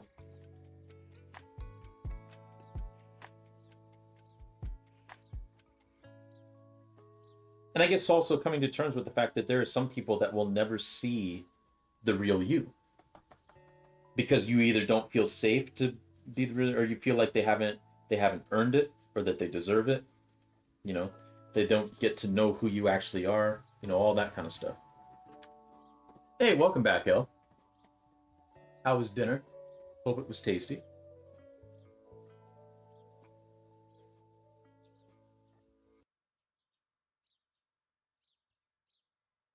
Just doing all the wrinkles and stuff on this coat, and then we're gonna call it a stream, I think.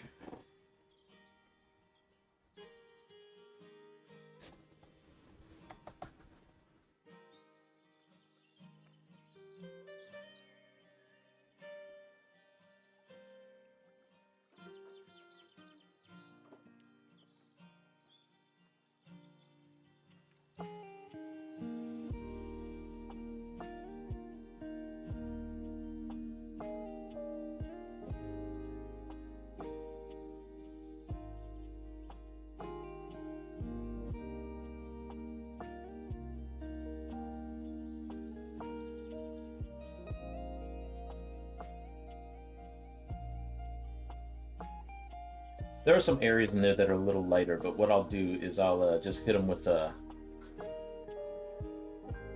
eraser, because the layers of charcoal here are fairly thin, so you can erase them a little bit to give them a little bit more definition.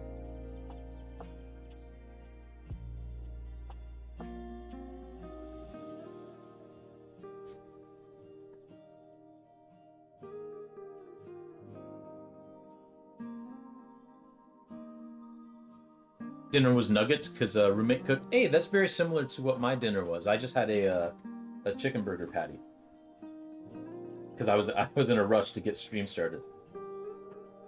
We're just two overgrown 5-year-olds who have to pay taxes. Hey, nothing wrong with that. If adults weren't made to eat chicken nuggets, they wouldn't make them so delicious and convenient, really.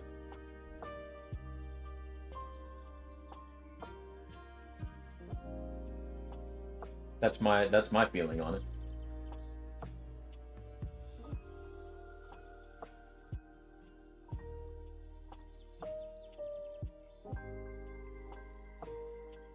Once again, I'm just kind of drawing over here on this scrap piece of paper to get the extra charcoal off my blending stump.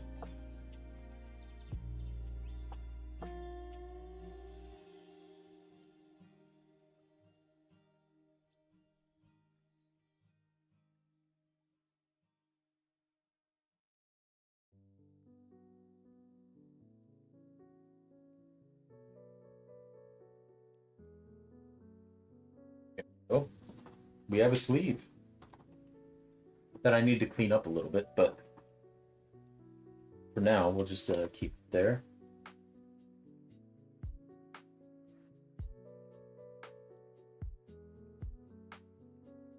Start working on the light and shadows on the pants.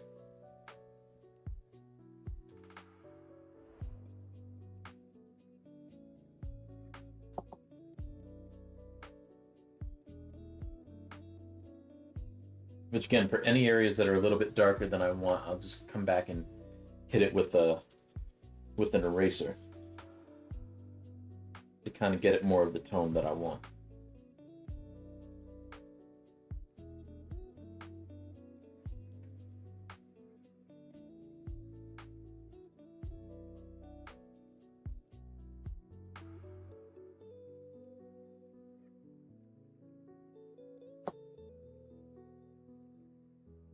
Especially down here.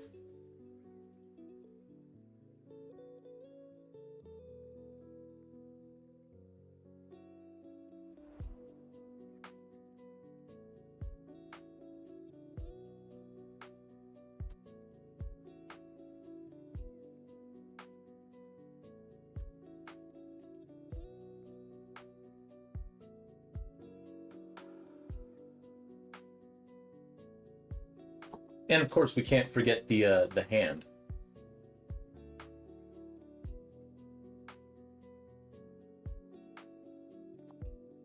Make sure we shape this as well.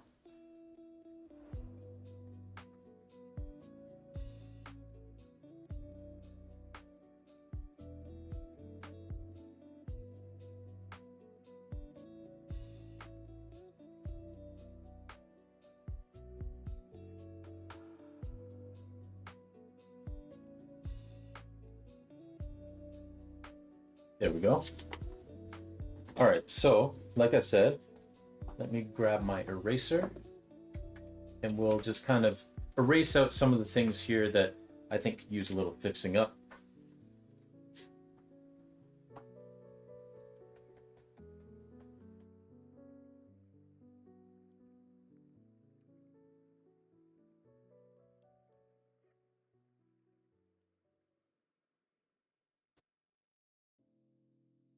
That there.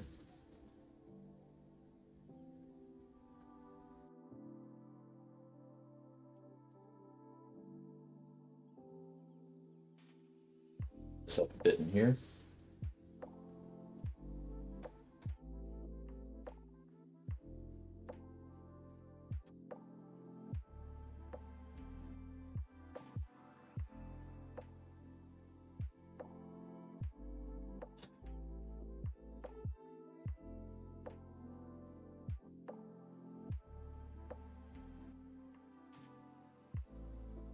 down in there.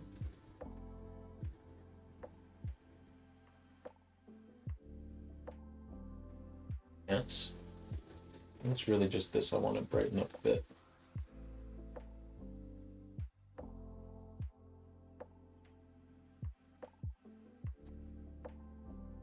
There we go. All right. So that's one figure down. Just 2 more to go. But not a bad start. Not a bad start at all. All right, y'all. Well, I think that's going to do it for today. So I want to thank y'all for coming in. Really do appreciate seeing all of y'all, and pleasure meeting some of you too. You can do it. I like that. But yeah, let me find us someone to. But yeah, but before we raid out, thank you everyone for sharing your art, sharing what it is that you're working on, and sharing your stories and inspirations. I really do love seeing all that. Hey, Halogen, thank you very much for the follow. I appreciate it. I appreciate it. But my soul time. Hey, we'll be back on Thursday. Don't you worry. Don't you worry. We'll be back working on this on Thursday. Same time, 6 p.m. Eastern. Now, we got to find someone who we usually raid, because I'm going to have to raid and run. Because I've got stuff I got to do. You know what? I always like this person's streams because I don't have any art friends on. But this person, I always like their streams because they're very chill, very cool. Brinstar is playing Tears of the Kingdom right now. I haven't said hi to Brinstar in a second, so I think we're gonna go say hi to them. Want to see how far I got in my redo? Oh yeah, for sure. Yeah, I will try to do my full show so I can raid you. Hey, cool. But hey, no pressure if you can't. No pressure if you can't. By all means, I do appreciate the gesture, but if you can't, that's all good. It's all good. All right, let's see this. Oh, I like that. That's a fair amount of progress too. Switch over. Very nice. I like this glow here. Glow effect is great. Got some shading on the shirt. Got the nice effect on Zeus's skin, with the tail coming all the way around. Both tails, actually. That's great stuff. Very well done, Mio. Very well done. I love it. It's gonna be it's gonna be cool to see it. It's gonna be cool to see it as it progresses. I'm fast. You draw so fast. She draws Zeus better than I do. Oh, well, I'll let you all argue about that. I think you both do wonderful interpretations of Zeus. All right, so who did I say we were gonna rate? Brinstar. That's right. That's right. Brinstar is a kind soul.